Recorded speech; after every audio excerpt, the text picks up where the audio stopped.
Welcome to KC Cares, Kansas City's nonprofit voice. We're telling the stories of Kansas City nonprofits and the people behind them. KC Cares is the intersection of the nonprofit and profit communities, making Kansas City a better place to live, work, and play. This KC Cares segment is brought to you by the Ewing Marion Kaufman Foundation, www.kaufman.org. I'm Ruth Baum-Biggis.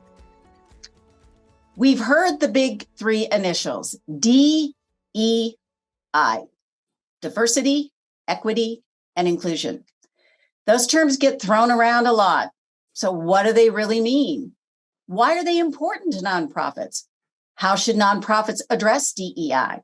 Well, there are so many questions we need answers to, and here to help us as part of the KC Cares Ask the Expert series is Nicole Jacobs-Silvey. She's founder of Connection Coach KC. Nicole is engaged with many nonprofits here in Kansas City and helping both advise and lead them in the direction of equity and pulling everyone to the table. Nicole, it's so great to have you. Thank you, Ruth, for having me. I'm honored to be here. And of course, it's a topic that is dear to my heart and especially crucial within our sector. So thank you for inviting me. Well, as I started to say, we've got these three big looming initials, D, E, and I. I would love to have your definition of what each of those really mean.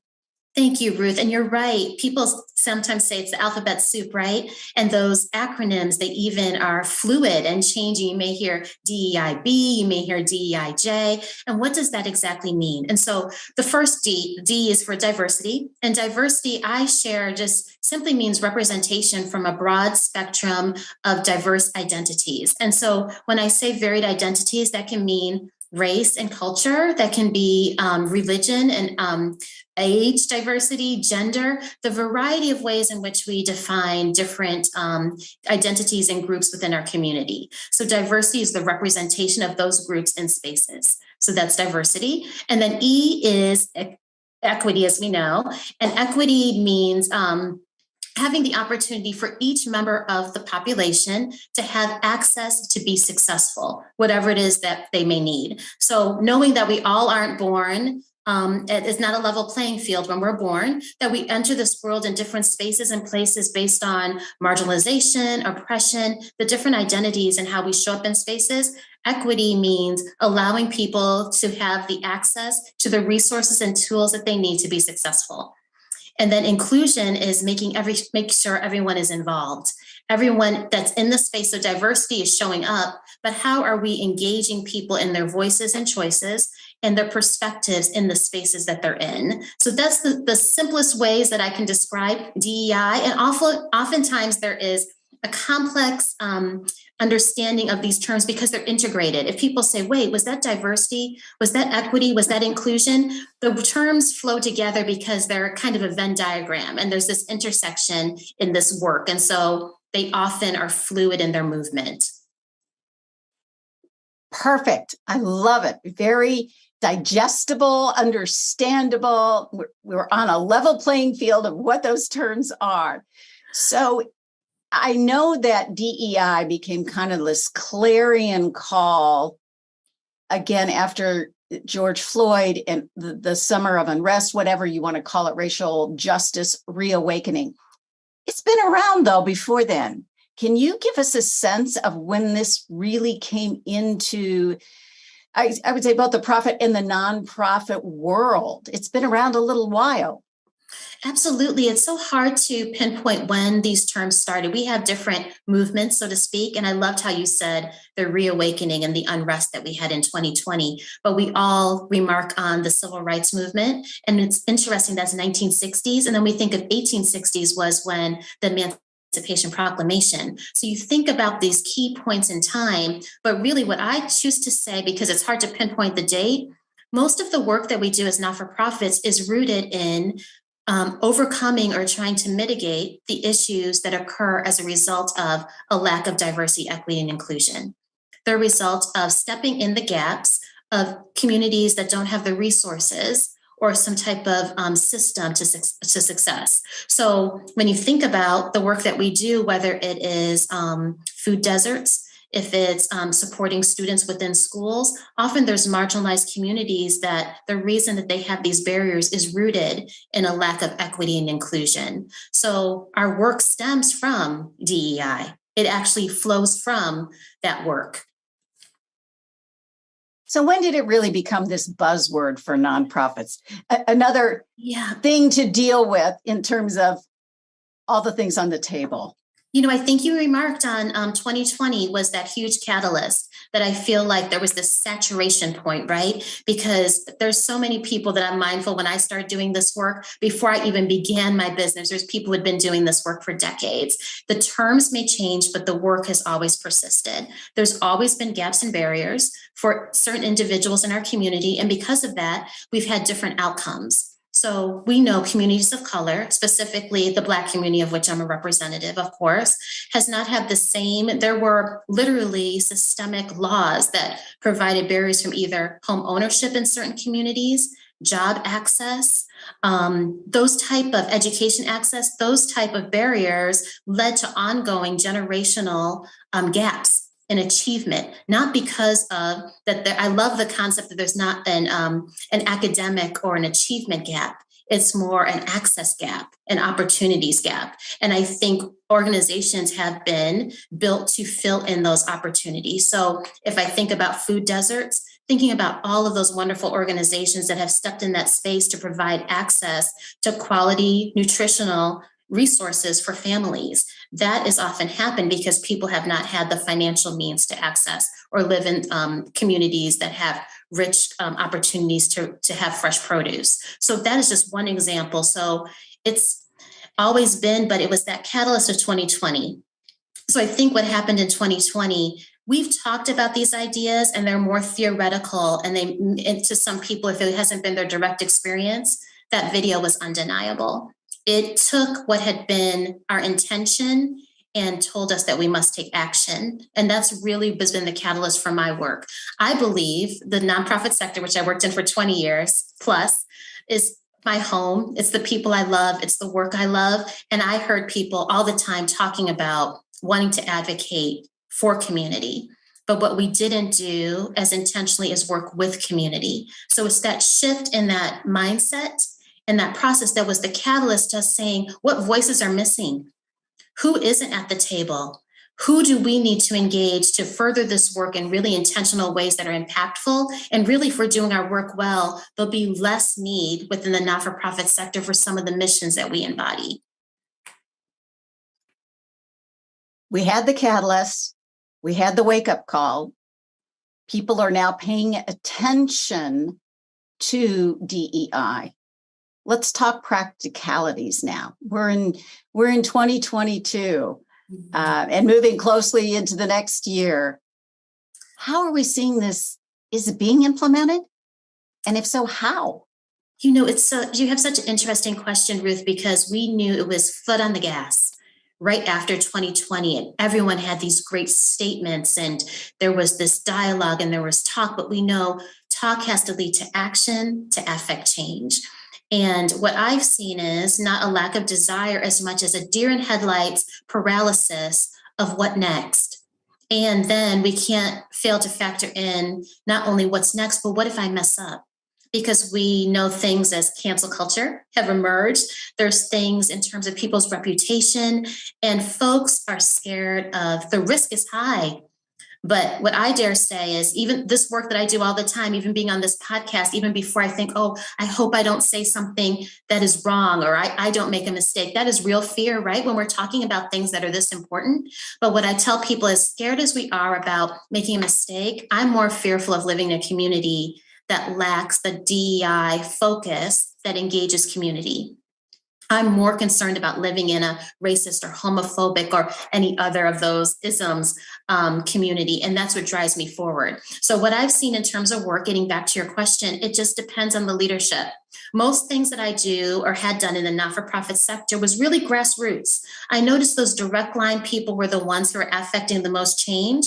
But in this instance, it's counterintuitive to my typical inclination. It's leader-led. It's top down. And if the leader is willing to embrace this and say, I don't have all the answers, we're working together to figure it out, to yield the floor and give the mic to those from those diverse communities to share their experiences so we can not only listen, but learn so that we can better lead. And if that individual is willing to be vulnerable, to make mistakes and show that they're modeling the way, that is the biggest difference. There's businesses that I work with, great clients that I have, and that risk aversion varies. What I've seen is those who are most concerned about saying the wrong thing are less likely to act in big and meaningful ways that make impact. They'll creep along. So there's progress being made. But those who are willing to reach out really intentionally and be more bold, take instead of just that PR and take it to practice, are the ones who are making missteps along the way, but making greater gains than I have seen. So it's very much a continuum. And I'm hoping that we just continue to talk and not stop, and that we reflect and take pause when we need to. I want to go back to, you're mentioning it's leader-led. It's got to be the person who's quote unquote in charge, whether you're a one-person nonprofit or thousands of people involved in your organization. Where can that leader go to find out how to do this in both an intentional and I guess meaningful way, that it's not just window dressing? That's so well said. And what's so interesting about this work, if someone has their MD or their JD, we assume certain competencies that they've learned not only in undergrad, but in professional school. When professionals show up, DEI is all over the board in terms of their experiences, from their lived experiences to their professional experiences to what they may have studied. So there's twofold. I have people start with personal reflection, because we talk a lot about the board table, but really the dining room table is where we have the greatest influence, and that we have received the greatest influence. So starting with personal reflection, and then and doing some reading, just listening, reading, talking.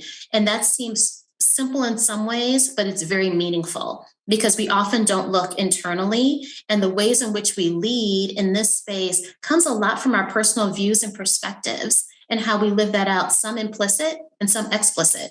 And then professionally, seek out experts. That's what I do in my work. I seek out who are the experts, and I continue. This is a lifelong learner type process. I wish there was this destination that we could just arrive upon, that we have received all the DEI information and knowledge, but it is ongoing. And because we've all been socialized in this system of oppression, we've internalized it in some way. Even though we can study and we can learn, we're still always, our default is centered in that, right? So being able to find, especially universities usually have excellent resources. There's usually workshops and additional webinars and things that you can look at, and also consultants. Some of the work that I do is going alongside leaders, not only working within organizations, but doing some executive coaching, posing questions, leading with curiosity, and then seeking out the specific areas of information that they need to grow on, to create an intentional plan to affect change and accountability within the organization. You mentioned this can really come from a personal place, the biases that we all have. Nobody is totally objective. We all grew up surrounded by people and things and activities. I sense, though, it can be a little bit frightening. As you say, people are afraid to make a mistake in a very big topic and issue. How do you work to help allay those fears with those leaders so that they can move on with intention? That's such a great question. I learned it one step at a time.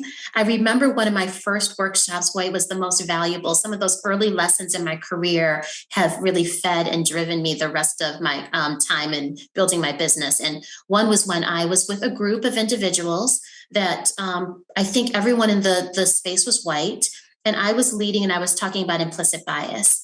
And as a facilitator, the worst thing that you want to see is crickets. It looks like disengagement. You're not sure, and you need the feedback, especially on such a topic. And I ended the session. I thought that the content was rich, but no one really responded. I wasn't getting any body language, and the evaluations were wonderful, but all the questions lied in the evaluation. No one wanted to look at a Black woman and ask me the questions and comments for fear of offending, a fear of saying the wrong thing.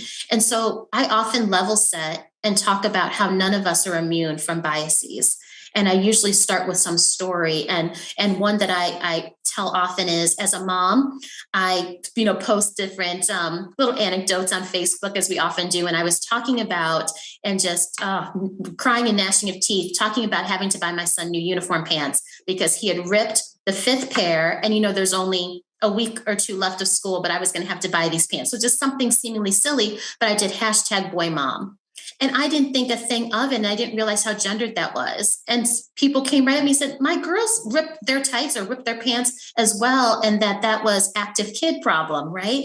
And so that was one example. And then I have other examples that I just shared to say, we're all needing grace. We're all learning, and we all misstep.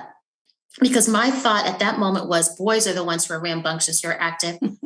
It's not gendered in that way at all. And so even knowing what I know, I still went back to that default.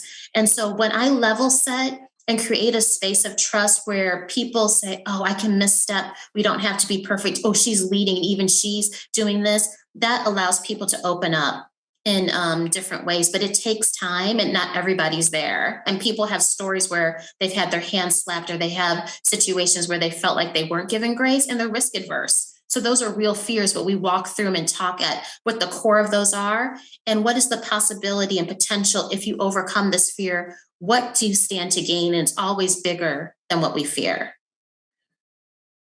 We're talking with Nicole Jacobs-Silvey. She is an expert in DEI. She is Connection Coach KC.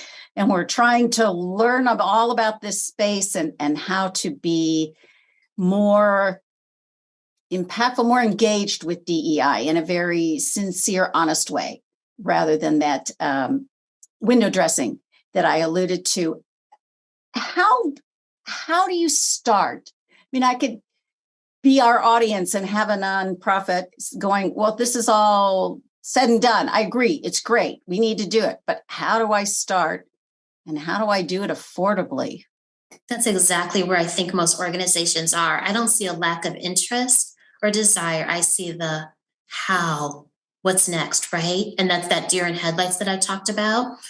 I have people start with those implicit bias tests, and they reveal things that we don't love about ourselves. Every single person takes them. The Harvard implicit bias test is a wonderful personal reflection. Then organizationally, I think starting with a diversity statement and looking at your core values to serve as your compass and foundation for this work is crucial. That is something that can be done and not only brings the board and the staff together, but also as an outward message to the community that you serve. So it serves as that foundation, that compass. It roots and grounds the work. And then you follow with some key aspects and tools out of that. At least with the topic that seems so big, it can be like, where do we start? Where do we start? And knowing what you stand for and what that statement is for your organization really unifies the message around a common thought or belief. So that's usually where I have people start, and then drive some additional goals from there. So I'm going to throw this out to you as a devil's advocate. Sure. Nonprofit organization, a majority of staff is white, let's say white female, because in the nonprofit sector, there is an abundance of women versus men. Group sits down and says, well, we just have to hire more Black and Hispanic people. That will make us diverse. How do you respond to that kind of, that will solve or that will address our DEI? Ruth, I'm so glad you said that, because when I think back in the 80s specifically, that's what we thought. There was no E&I, it was just diversity. And diversity really was a euphemism for have more Black people. It wasn't even Latino individuals or people from the LGBTQ community or different generations. It was specifically speaking about Black individuals. And what we saw was there was an increase in representation, maybe bodies in spaces, so hiring, but are those voices really honored and celebrated and included within the space? So I think that's where we added the other letters within the acronym DEI, was to say it's not enough to just hire. That's very what we call tokenism. So that you can just on the surface with your eyes say, oh, we have representation, but there's many things to look at. Is the person that you're hiring in a leadership position to affect change and to lead and to offer thought leadership?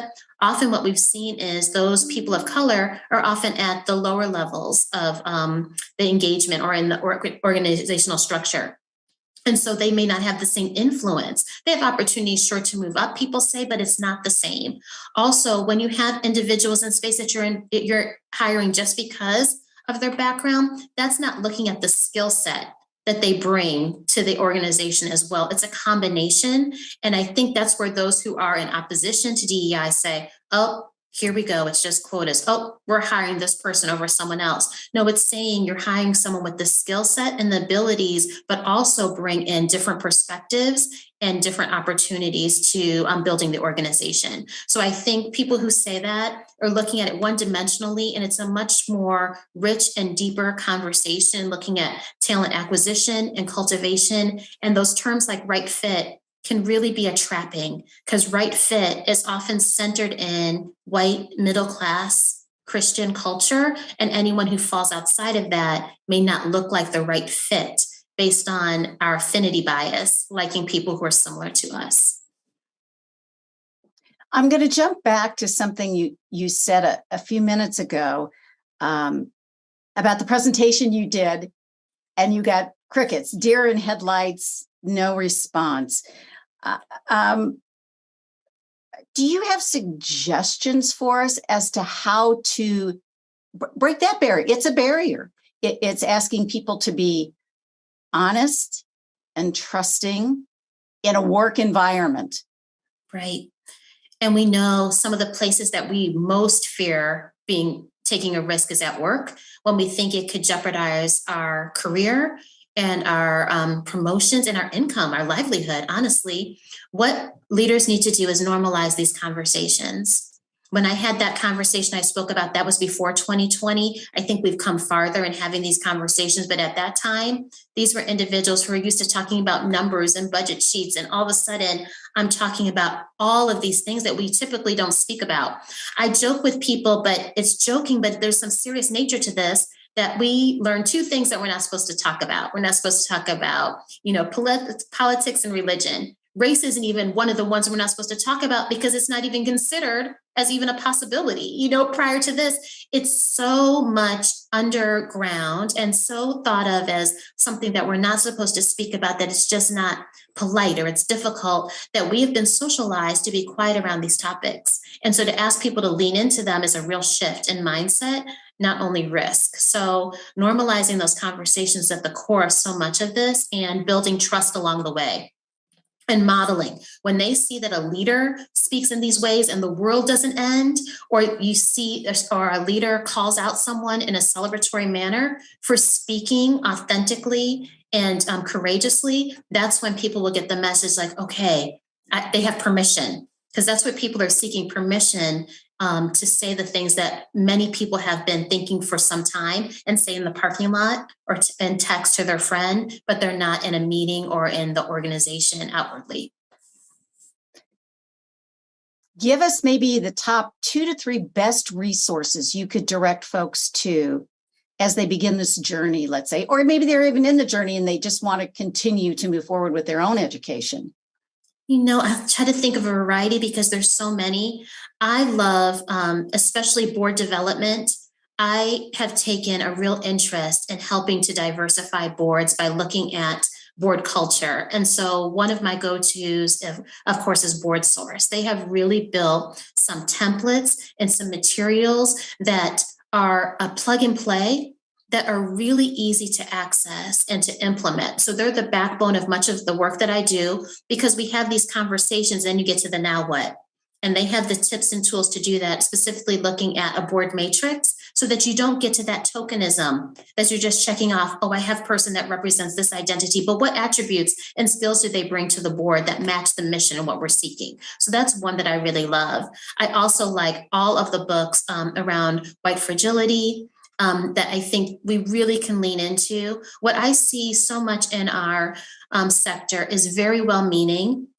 And we say white saviorism, and saviorism can be in other communities as well. You can fall into this idea that if not for us, and instead of for community, with community. So White Fragility, I think, is a wonderful book to read as well. And then I think looking at webinars that are across our country. So there's several things. There's Cornell. eCornell has a diversity certificate. If someone wants to be more a practitioner or wants to really dig deep, there's university 6-week sessions that people can dive into that I think are wonderful. And you don't have to be a DEI in your title. It just gives you the ground, the framework to do this work. So I think that's another great resource. And then webinars that many of the universities facilitate. I know that there's several across Kansas City. The REI, the Race Equity Institute, offers 2-day sessions where you get with community members and you're not only hearing the content, but you're hearing from your peers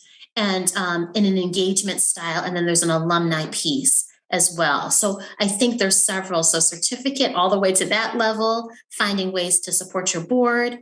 Then there's individual webinars, and then getting in 2-day workshops in community with folks so that you can talk about this in real time. So those are some of my favorites. I've probably said more than 2 or 3.